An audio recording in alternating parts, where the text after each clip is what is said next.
Hello, and welcome to the Beeline, the official podcast of the West Virginia National Guard. I'm Staff Sergeant Caleb Vance, a public affairs specialist with your West Virginia National Guard. Today on the show, I have Master Sergeants De-Juan and Eugene Crist and Mr. Wriston to discuss military photography. Welcome, everyone, and thank you for being on the show today. Thank you. Thanks for having us. Yeah. It's going to be fun. So this is what we're going to talk about today is the different techniques and stuff like that we do with photography, our whole thought process, and, just going into that, the lessons learned and things. So, Bo, the first thing I want to ask you is, can you give us a little bit of background about yourself? Sure. So I've been a photographer for a very, very, very long time. Picked up my first camera at the age of 8 years old. Joined the military, the United States Navy, as an active duty photographer's mate back in 1990.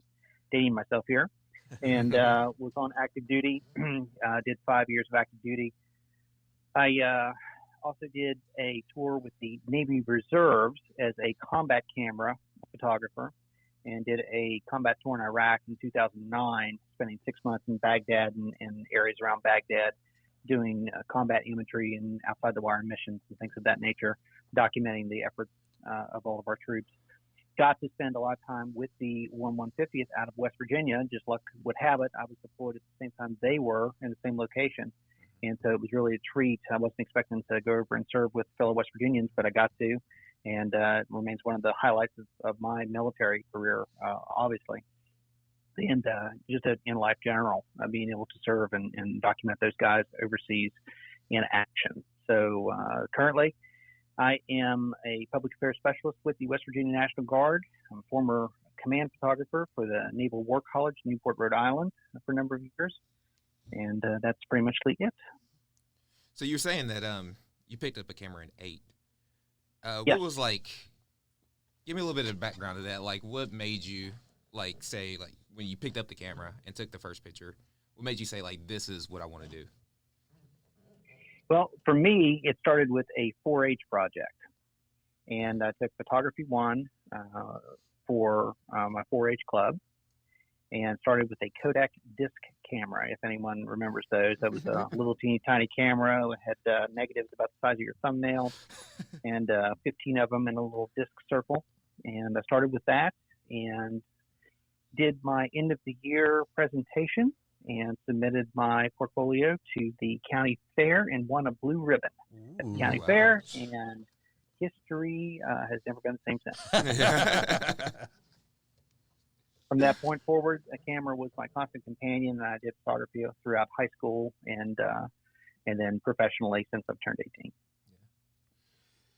So what is your most rewarding aspect about just photography in general? Well, I do. For me, photography is my gift. It was a skill set that I've worked hard to try to master.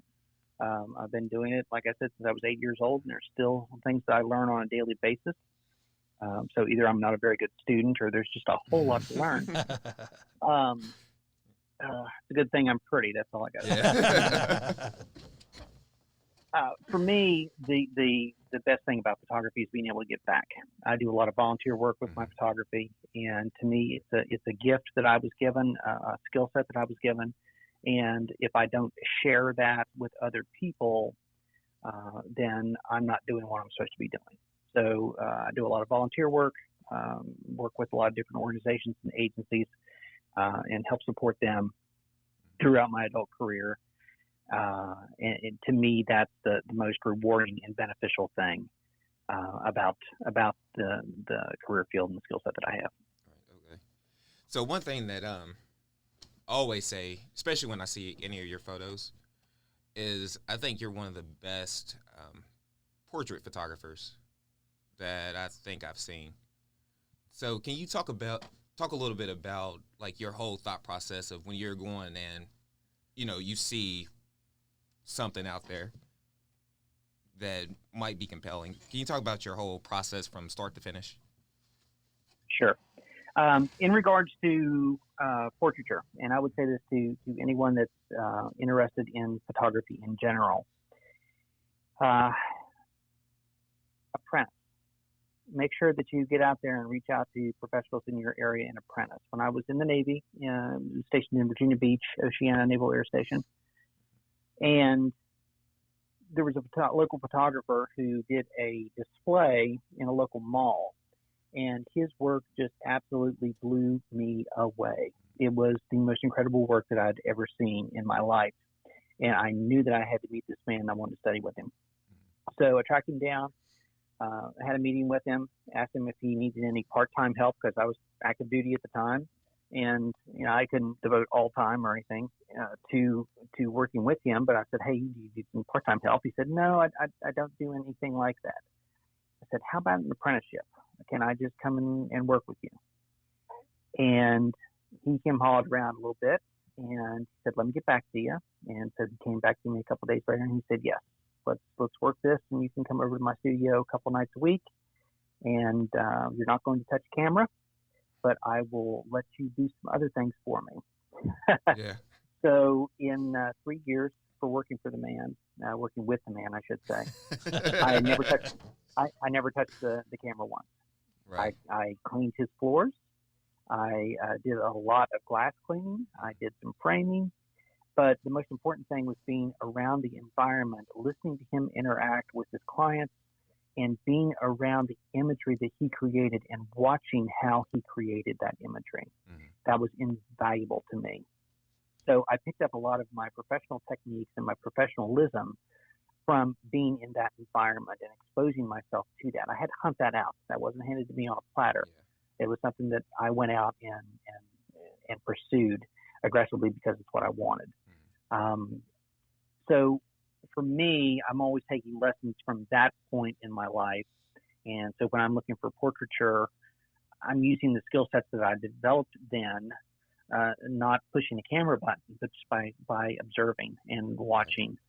Does that answer the question? Yeah, it does. I mean, it answers it real well. Yeah, and I think that's an interesting point to make, because we, in reviewing all of our work, we talk a lot about, images that are very pedestrian and shots that are taken from standard, a height of someone standing, and very anybody could take this photograph. And I think about Annie Leibovitz and some of the really famous portraiture photographers out there. And Bo, you could probably talk about this, but how important it is it spending time with the person, kind of understanding who they are before, clicking that shutter, or even understanding all the mechanical stuff behind taking a photograph. How does that play into a good portrait? Well, anytime that you get to spend time with the subject is phenomenal. Now, there are a lot of, especially famous celebrity photographers and things like that aren't as established as an Annie Leibovitz or things of that nature, that literally you hear story after story after story of photographers getting literally 30 seconds with a subject. They have to get in, get the imagery, the person walks in the room, sits down, click, click, click, click, click. Okay, we're done here, boom, and on the way. So that is the pressures sometimes of doing that type of work. As a photojournalist, of course, you are subject to the whims of nature and fancy and of whatever is in front of your lens at that particular moment. There's not a lot that you can control. So in that sense, you have to develop a very spontaneous ability to capture imagery on the fly. But if you get the opportunity to spend time with an individual, learn more about them, learn about their nuances, the more at ease that you can become with your subject, the better the imagery can be. Now, that's not saying all the time. Each individual situation is different. But as a general rule, you spend more time with someone, just like any interaction that you have in life, period. The more time you spend around someone, either you don't like them and you get less comfortable, or B, you really fall in love with certain aspects of them, and that's what you want to dig out and be creative with. Yeah, when you're talking about the photojournalism aspect. Honestly, for me, that's the thing that I really enjoy the most because it's so spontaneous. And to me, it's a much more rewarding feeling because it is only that moment in that particular time in human history that you can catch it. Yeah. And once you get that shot and you catch it, you're just like, man, like, it's such a rewarding feeling. So can you talk a little bit about the photojournalism aspect of what you do? In regards to photojournalism, a lot of it has to do with patience, to be perfectly honest with you. That is, what you stated is exactly precise. And it's that the knowing that you got that particular second in time, nobody else is capturing that image from that particular perspective. There may be 1,000 photographers at a location. The image that you created at that specific moment is yours and yours alone. Right. So there's a certain reward to that, which is intoxicating and also just powerful. Yeah. A large portion of photojournalism, though, has to deal with patience and holding for the right for the right moment. Yeah. You can take an image of someone, and 2 seconds later, that's when the image should have been taken. Right. So a lot of it is about that timing and about that patience. My first ever magazine cover was the cover. It was back in 1997, I believe. This was still during the days prior to digital, so I was shooting on slide film, and I was at the Civil War reenactment at Carnifex Ferry State Battlefield Park in Nicholas County, West Virginia. And I was on the battlefield, and I was photographing some of the reenactors. And I lined the shot up, and I had my light. It's always about the light. I had the light coming in from behind the gentleman, so it was nicely rim lit. I had a long lens on so that I had good compression and good background. My background was clean and out of focus. And I took a photograph, and then I just waited. And I wanted him to turn and look into the camera. He was facing kind of away from the camera in the original profile shot that I took. And I waited, and I literally waited for probably 5 minutes before the man finally turned, bang, got the image, and that turned out to be my very first magazine cover. Yeah. So patience is an often overlooked in photojournalism aspect, but it is very, very critical, just as much so as having that ability to immediately capture that peak action moment. Well, it's not even that, but I think, like, you know, to your point, it's like knowing, like, this guy is going to turn this way, so I need to be over here because what I'm looking for is this. I know when I was in college, my first photography professor used to talk about the decisive moment, and it's that moment, like, you're looking through the lens, and it's that moment when everything comes, you know, there's tension in the frame, and it's that knowing when to push that shutter button, and everything is in line, and sometimes you miss it, and sometimes you're like, man, this is, you know, you've got something. Yeah. Absolutely. It's a skill set, and it is something that you, just like anything, whether you're building cargo pallets or you are flying an aircraft and getting ready to land, a medic trying to insert a IV needle while you're going down the road screaming at 70 miles an hour. Just like anything, it's practice, practice, practice. And the more that you get the opportunity to explore that skill set and develop that skill set, the better you will become. Right. Yeah, that's one thing I always think is, you know, once you learn in photography, once you learn the, you know, your ISO, f-stop, and shutter speed, and you have that down, everything else is just the moment. You know, if you can create any scenario as far as lighting goes, you're just waiting for the moment to capture the image. Correct. And yeah, and it's funny because when you were talking about, like, patience, I know this one thing with me personally, I struggle with patience, especially in especially like in today's world and stuff like that. Especially we live in that 24-hour news cycle where you got to get it out. But if you just be calm, be patient, wait for the moment, you know, it's going to come. It's an entirely different world today, you know, where you have top-level sports photographers who are shooting and have the capability to wirelessly transmit on the sidelines, from the sidelines, to their assistants who are in the locker room areas and who are downloading the imagery as it's being taken and forwarding that on to sports editors for Sports Illustrated and ESPN and things of that nature. And literally, you're seeing imagery from the field, still imagery from the field, literally a minute, 2 minutes after it actually happens. Exactly.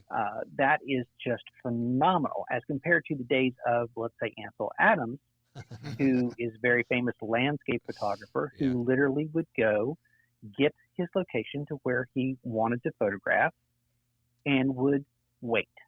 Yeah. And sometimes would wait for weeks for the light to be just right, for the weather to be just right, and spend literally weeks creating one image. And not so, I'm sorry, go ahead. Go ahead. No, I was going to, not only that, like the man invented his own like system for being able to determine exposure. Like, it's yes, indeed. He was an absolute master of his craft, and but it's a totally different world now. Everything is sped up, and so yeah, it's you got to get that moment. You got to capture it. What I always try to do whenever I approach any type of photojournalism setting in any assignment, I try to get the shots that I know I need. So the general overalls, the establishment shots, the ambiance shots, things of that nature, I get what I need out of the way, and then I create. Exactly. Yeah. And then I work for me. That's really good point. And at that point, once I have those images in the can, to use an old term, once I've got those in the can, then I will create for me. Right. And I will look and challenge myself to capture a moment at every single event that I am at. I try to do this to create something that I've never created before, or to challenge myself to create something that is above and beyond. Consistently trying to push myself to create something better. And I think that's a key element in really in any job career field that you have, whether it's photography or journalism or being a aerial reporter, whatever it may be. Constantly challenging yourself to go beyond, above and beyond is really, really critical. Yeah. So during this time right now, we're dealing with COVID-19, and a lot of people are at home with nothing to do. So they might come up and say, I want to try photography. I've never picked up a camera at all. What would be your advice to them? Well, get out their phone manual. And, so there's a variety. Education is incredibly important. So if you just go to Google and type in photography lessons or photography education, something of that nature, you're going to be reached with a plethora of different YouTube videos and different books and everything else that you can download for free, that you can watch for free, from capture to post-processing, you name it. Those things are out there. So there's a ton of things that are out there that even 2 decades ago, you just didn't have access to. I've got a fairly good collection of photography books, a fairly nice library, but compared to what's available online now, there's no comparison. It's apples and oranges. So I would highly recommend that everyone take advantage of those opportunities that are out there for free. Right. Keeping in mind that the most important thing when you're going through your photography experience is to have fun with it. Right. And to have it be something that brings joy to your life and to those around you. Create for yourself, and you'll never go wrong. Well, and one of the reasons why we decided to bring up this topic was to highlight the fact that the silent member of this podcast has once again been recognized as a award-winning photographer for the National Guard. So I know, right? So Caleb, as someone who compared to the other three of the members of this podcast, They're less worthy. Yeah. Yeah, definitely. So, as someone who is like relatively new in the career, like what keeps you excited? What keeps you going? Like as a photographer? So it's really hard sometimes to stay motivated. Like no matter how good you do, no matter how successful you are, and no matter how many people tell you how great your images are or anything, it's really hard because when you're new to it and you're not as vetted and everything, you fail a lot. I mean, even people who are experienced fail a lot, but when you're newer, you don't have like previous experience to base like your failures off of. So you really have to like reflect on your failures to build off of. And I think that in turn helps motivate you because you realize what you did wrong. And no, I agree with you. Like, yeah, I think you learn so much more from your failures than you do from your successes. Definitely.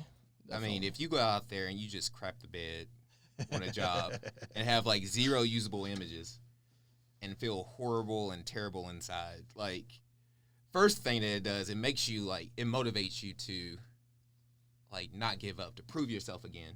Yeah. And then, in the next sense, it makes you like go back and look and say, okay, what did I mess up at and what can I do better the next time to get it done? And I think that's one thing with you that you really do well is like you'll take critiques and you'll look at your failures and everything like that. And then you'll come back and your stuff you get first place in categories or, in Air National Guard level stuff. So I think that's one thing that I see in you, most definitely.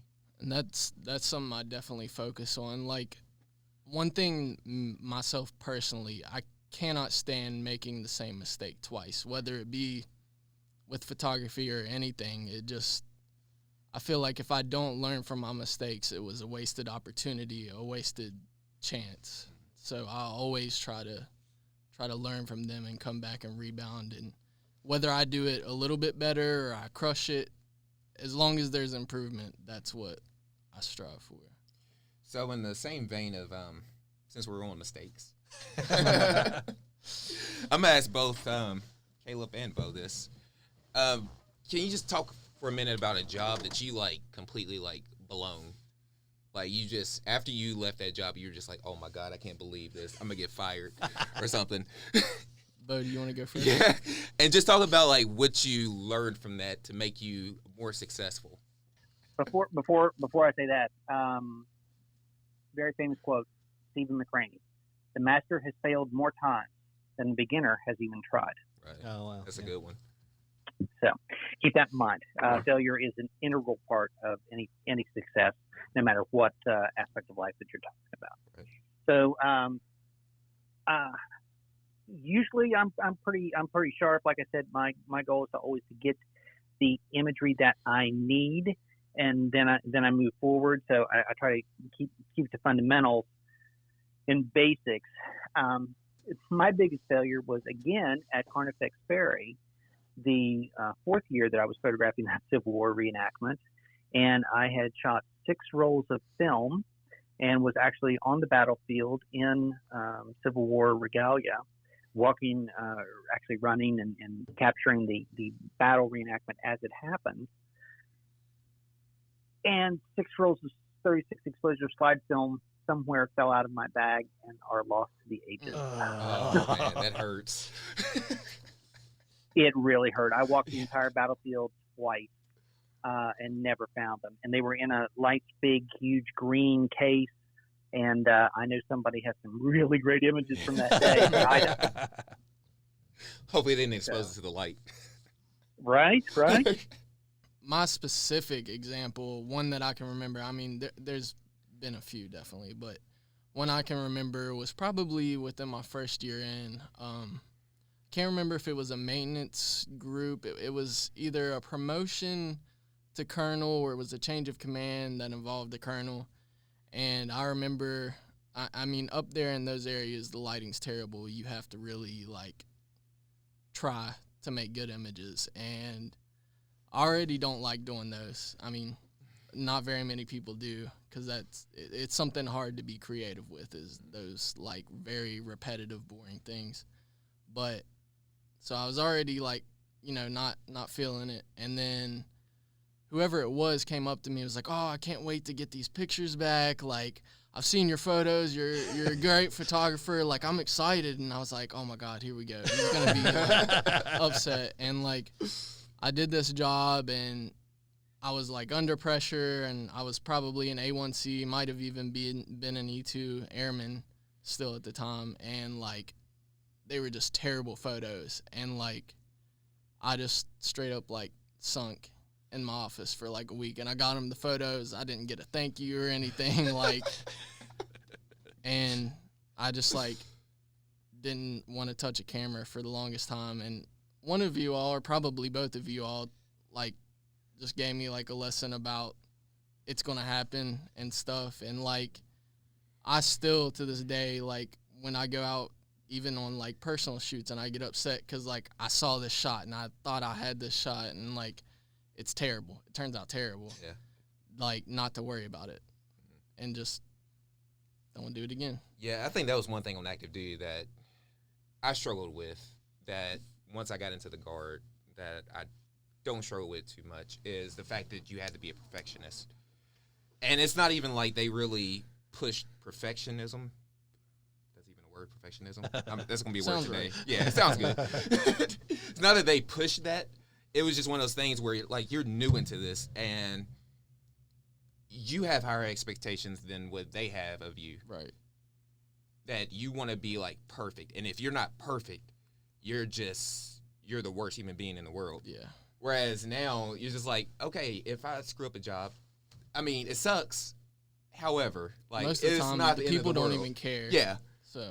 Yeah, most of the time people take pictures on their iPhones and they think that it's like award-winning photography. Yeah. In some cases, it Yeah, is. in some cases it is. It's true. But yeah, if you just put forth the effort and, you know, I think effort itself is 9.5% of the thing. If you put forth the effort and you screw up, at least I tried my best. You know, I was put in a situation and I tried everything possible that I could do, and I failed. I'm cool with that. It's those times where you go into a job and you're just like, ugh, I'm not feeling it. And you just know in your head that, like, this ain't my best work. Yeah. Like, I'm not even trying here, and you fail at it. Like, those should, like, eat at your soul. Yeah. Yeah. Hey, I've had a camera in my hand over 30 years, gentlemen, and there's not hardly an assignment that I shoot still that I don't come back to the office and go like, oh, God, I could have done this, I could have done that, I could have done that. Why didn't I do this? Why didn't I do that? That's a constant process. And I think as artists, we have the artistic inclination within our personalities to where we want to be perfect and we want to excel always. That's part of the blessing and the curse of who we are in those regards. But, you know, the important thing is to understand that there are going to be failures, and you can either use those as downers or as opportunities to motivate yourself and as opportunities to get better. So not to circle back, but to circle back. But so Caleb, just for the listeners, tell us. Let's hear all of the awards that you not this year, but I imagine there's not a lot of people that are aware of the National Guard level awards you have won. Okay, so what was it? 2017. Yeah, 2017. I won the Newcoming National Guard Military Photographer of the Year. And then this year, I got first place for Feature News Story. I got second place for News Photo of the Year and third place for think it was a feature video story. Boy, so humble, you don't even know. Yeah, honestly. So, Caleb, what has been your most rewarding aspect of photography? That for me is like, there's two parts to that. There is like the selfish self-fulfillment part. When I get those shots that I was like going after and like seeing my vision portrayed on the photos and stuff, like I don't even care if anyone sees it. Like I know what I got, and it made me happy inside. And like, if I put that out, I put that out, whatever. I don't care what anybody thinks. And that's one of the biggest rewards for me. And then there's the other side of fulfilling something for I say customer, but obviously not a customer, for whoever it may be that I'm taking the photos for, taking them with, wherever they're going. With those projects, it's just like when I know someone's getting something they like and they enjoy, especially in the National Guard when we do things like homecomings, when, I'm out there embedded with a unit, whether it's, working in civil engineering or combat medics or something, and those guys like see me down the road and they're like, man, thank you for those photos. Like I got a couple of them printed or anything like that is hugely rewarding to me. I think that's the secret too. Like people talk about like, oh, what's the best AFSC in the Air Force, blah blah blah, and people say, oh yeah, whatever they are, but really it's public affairs. Yeah. Like Yeah. you can't beat the just getting thrown in with a bunch of guys and like learning what what they do every day and like getting to see it up close and personal and getting to experience some of those like I can remember rolling into New Orleans during Hurricane Katrina with some Army National Guard folks thinking like, who gets to experience this firsthand. Yeah. And that's something I'm still like super thankful for and like shocked every day. Like I've gotten the chance to be strapped up out of the side of a Black Hawk and like tied to the back of a C-130 and like standing on the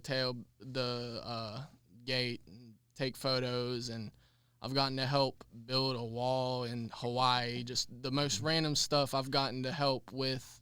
I've helped people do stuff in AFE and stuff like that, and it's just like in 4 years, not very many people at all get the chance to do that. And that circles back. That's actually probably the biggest reward is getting to experience all those things. We're lucky. I mean, really, there's a lot of aspects of our jobs where we're fall guys for a lot of stuff and we get pushed around a lot and stuff, but I really think we're like super lucky. Yeah, honestly, I think this is one of the few jobs where you can actually be yourself and you can express yourself the way that you want to express yourself. Yes. If you, doing maintenance on a plane, don't express yourself the way you want to express yourself doing that. No. Tio, what? Do what they tell you to do. All right. But in public affairs, you have a guide to say, okay, this is what you can do, this is what you can't do. However, push the boundaries. There's a huge area. Be creative. You can play around with. Yeah. And I think that's one of the best things about, this job in general. So I have a question for Bo. You probably have the widest area, obviously, from the Navy and Army, Air, all of that. Like, have you seen like a big change in the boundaries from different projects as a civilian, as a military member, as a naval member, working at the War College to like now? Anything like that?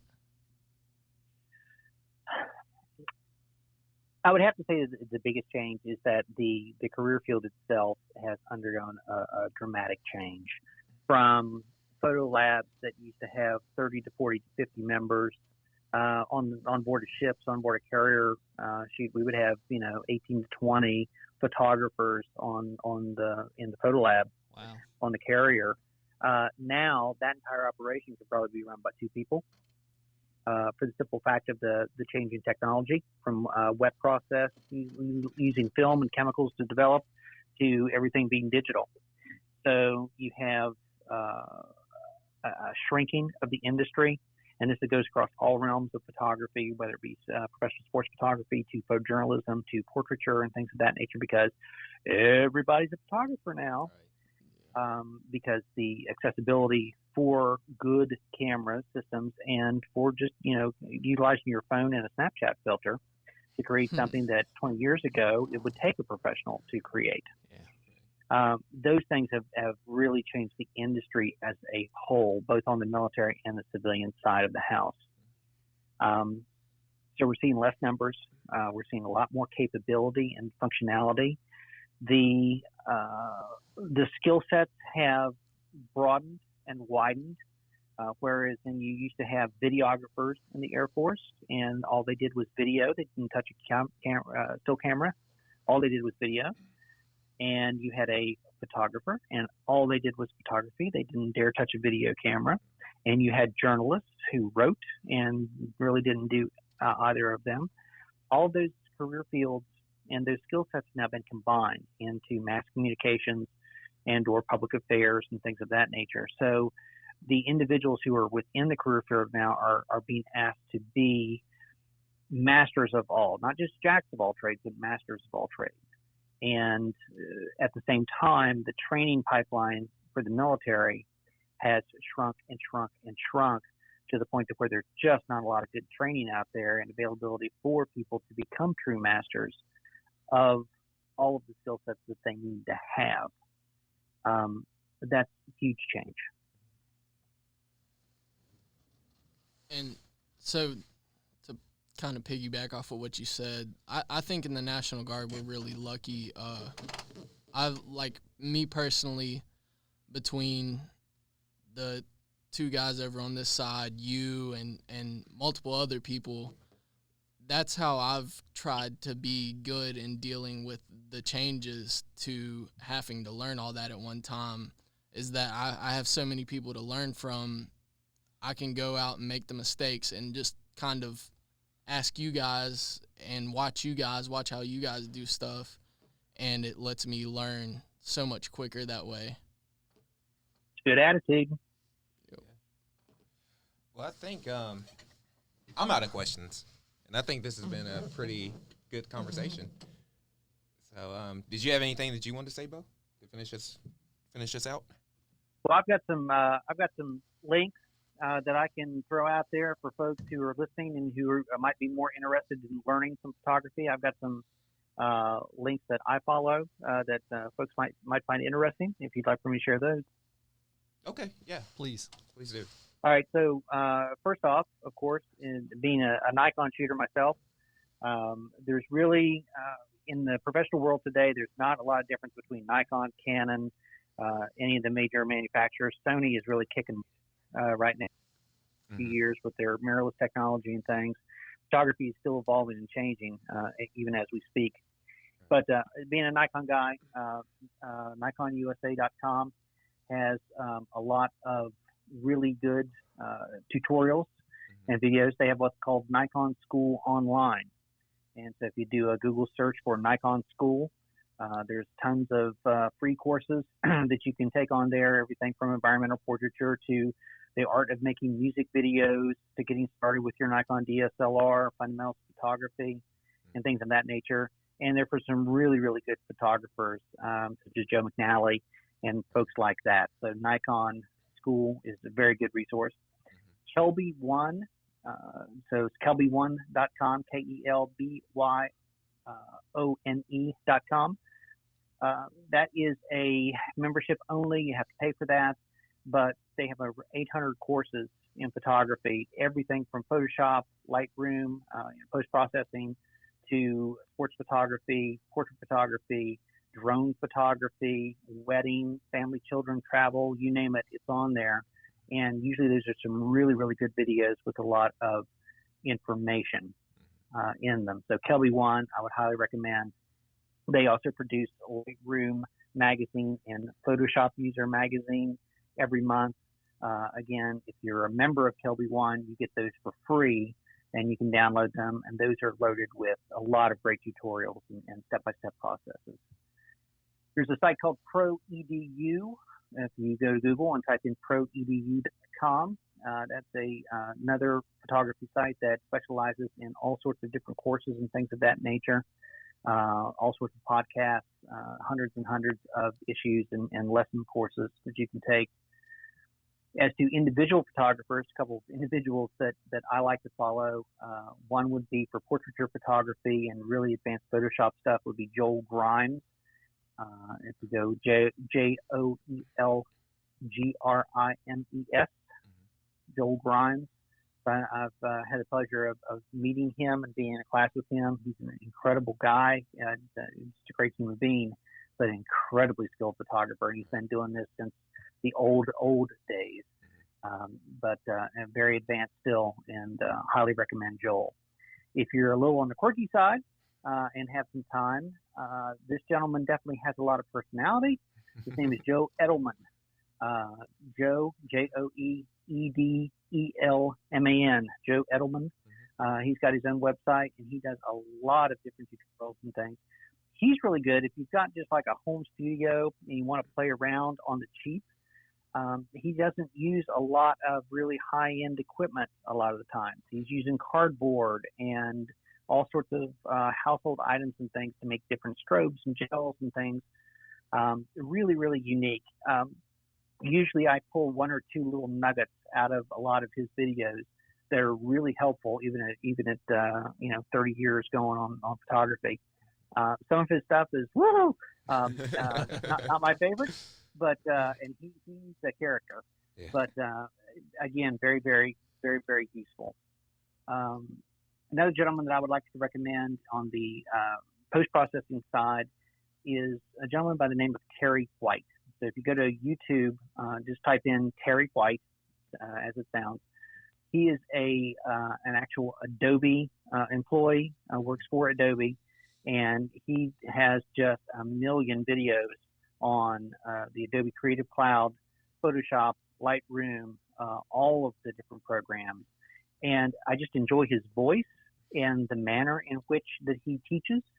And I think you'll find him very credible and very good.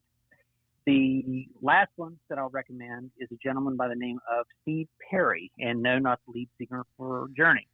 This gentleman is a wildlife photographer who is incredibly gifted. He does a lot of photo tours and things of that nature down in South America, but he has a lot of videos that are incredibly, incredibly useful. Very detailed, scientific in nature, but also personality driven. Great guy. And you can find him at backcountrygallery.com. Again, that's backcountrygallery.com. Highly, highly recommend checking out some of his stuff because he's just very knowledgeable and very personable and can work you through a lot of issues, not only just in shooting, different shooting tips, different shooting equipment and things like that, but also in post-processing as well. So those are my recommendations.